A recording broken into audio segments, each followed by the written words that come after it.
And I want to jump right in. Dan, you just made one of the highest profile hires in FUB history by bringing Steve on. And I'm curious why you thought that now is the right time to do that.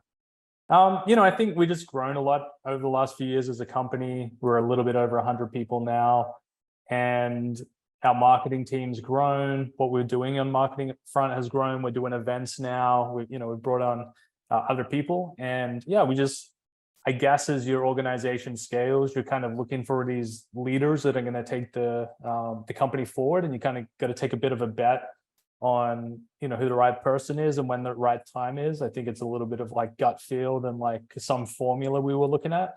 I would say as well, like we weren't actively looking for a CMO, but we've been a big fan of Steve's work for a long time, and we even joked like if we hired a CMO, like we should hire someone like Steve, and then just kind of worked out that he was looking for something a little bit new as well. And so one thing one of my mentors always told me was like, you want to hire people that have seen the movie before.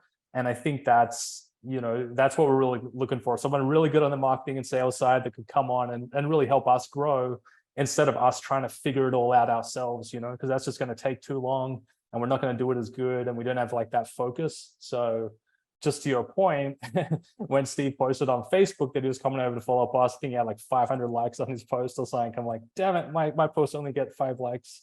But I think a lot of people in the industry were excited because, like you guys are saying, Steve's been around a long time. There's a lot of people as well. So yeah, when you find great talent, you have to go after it.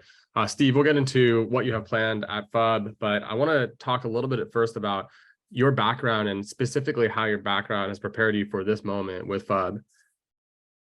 Yeah, definitely had a varied background. That's for sure. I've sold on the ground level, walking into offices face to face back in the day with the territory, of New Jersey and Pennsylvania, selling a CRM product, which was, top producer back in 2000 and 2002. And I probably have, folks on here listening to the podcast that had top producer, 25 years ago. And so that just provided so much insight into the day-to-day workings of real estate, for me and the real estate agent, because I graduated college and that was my first job. And then I kind of moved. It was hard.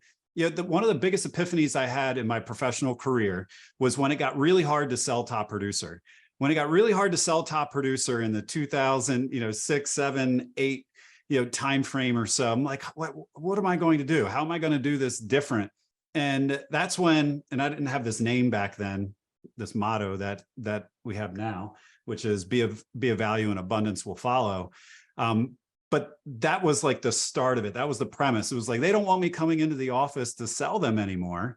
So how can I provide value? Okay, I can provide value by providing training classes on landing pages and presentation styles. And so I created these training classes and they were like, yeah, come in and teach us that. And then I would come in, teach them something that they needed to know, and then tie it on like, oh, you can do it easier if you have this tool from top producer or this system.